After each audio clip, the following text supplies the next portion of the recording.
Hmm.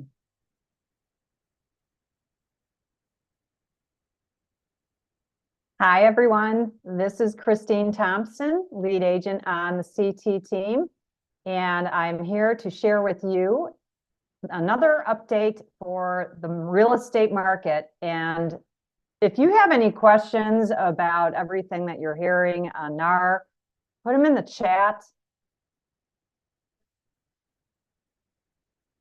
and I will be happy to update or answer those questions later. I'm just going to stick to the topic for today, and hopefully you're seeing everything. All right, so I'm going to screen share so I can start showing you what's going on in the Naperville market. Woo, very exciting. Okay. All righty, so here we go. And I'm going to get my little image going on for me. So, all right, so here it is.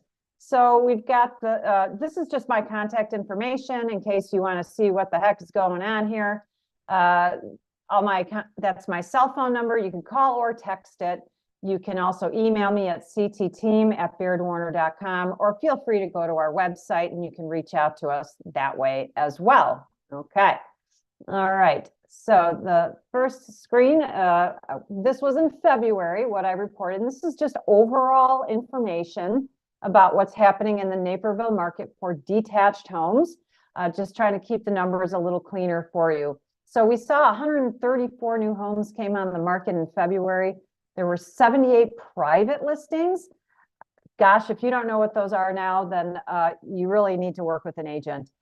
Those are private listings in the MLS agents have access to for their clients.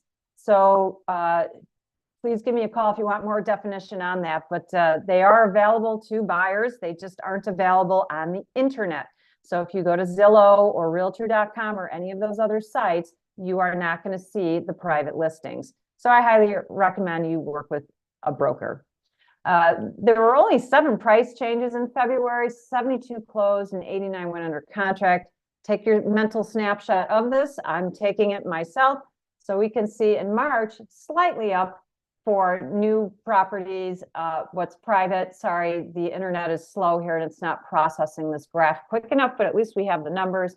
Only 3 price changes in March. Wow. And 118 property or 114 properties under contract versus last month was only 89. So with not too many more coming on the market, a lot more going under contract, that means we've got more buyers coming out on the market looking for homes. So in February, the average sale price was $710 approximately. It was 9.3% higher than a year ago in February.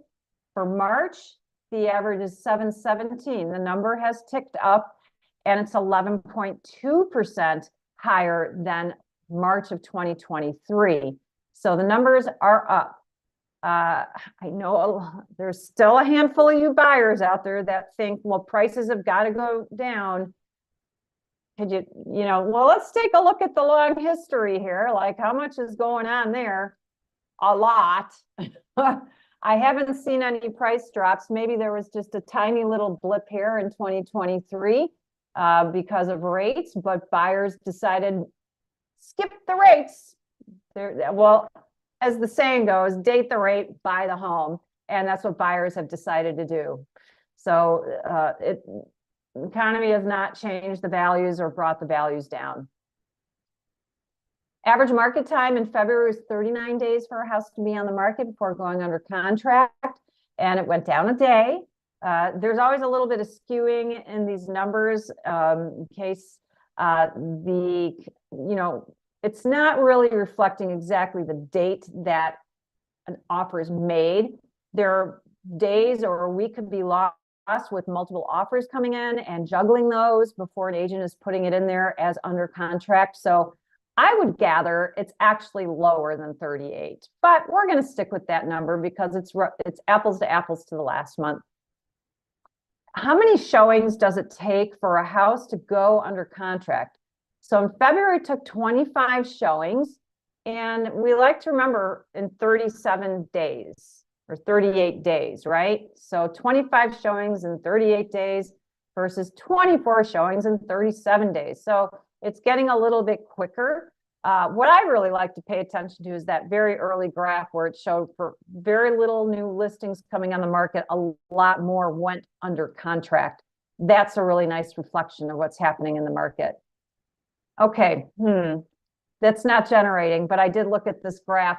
This last week, it was very low showings, but the week before, much higher. The showings did go down a little bit as far as average showings per listing, but remember, the homes went under contract, a lot more homes went under contract. So that's saying it really doesn't take as much showings to get a house under contract in March. And let's see how those April numbers show.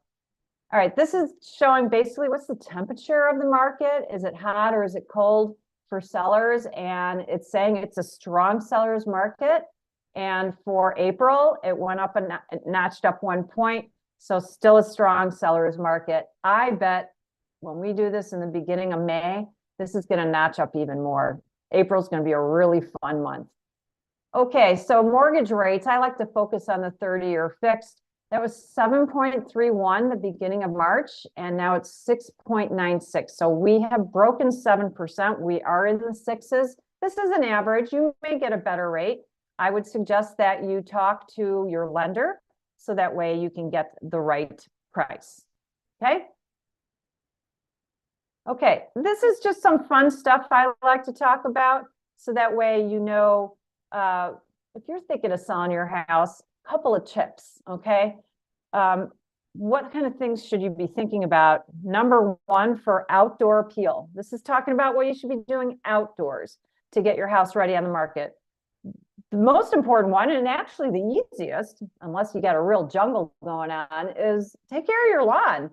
Get it all cleaned up, you know, right before you put it on the market. Put out fresh mulch, have all of the garden areas trimmed clean, obviously have your grass cut, have all your bushes trimmed, and don't have any debris laying around. If you get a windy day, go out and pick up those sticks. So that's really the number one thing, because that's going to be the best curb appeal. Make that lawn nice and clean. If you got big, huge trees blocking the front of your house or big bushes, you may love them, but it's going to make it look real sloppy. And I would highly advise put clean small little boxwood bushes and things like that in front of your house instead of big, huge bushes blocking the windows, because that's going to make your house dark inside, first of all, but it's shrouding your house. People want to see what your house looks like. One, because is it cute? And secondly, what's the condition of the house? So it's never been good to have big, huge bushes blocking those ground level windows on your house. Get small bushes, fresh mulch, it's going to look a lot better. And your house is going to look better, bigger too. Number two is, you know, overall landscape upgrade. You know, it's kind of about the standard, but taking it a notch up. And then, you know, you could consider doing an outdoor kitchen. That's a big investment. I'm not going to say you're going to make money on that, but people love it. It's like icing on the cake, and it'll make your house a lot more appealing than the other house that just has a simple slab patio. You could put in a new patio, and I'm not saying it has to be brick. Just have a good patio back there that's in very good condition, level, no cracks, no weeds coming up, power washed. That's what people like to see. And then you can consider a new wood deck as well. If your deck's in good shape structurally, but it's really peeling apart and stuff, just get that totally power washed, sand it down and restain, and it'll look like a new deck. That's great.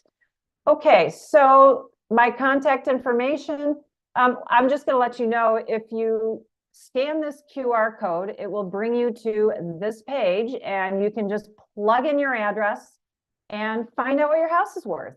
I will say that you go there, yeah, you're going to have to probably give your email address or phone number. Don't worry, you can unsubscribe later if you really don't want to get regular updates on your house. If you put it in here and you want like a monthly update on what the value of your house is, go ahead and do this and stay subscribed. You're not going to get slammed with a whole bunch of stuff. Don't worry about it.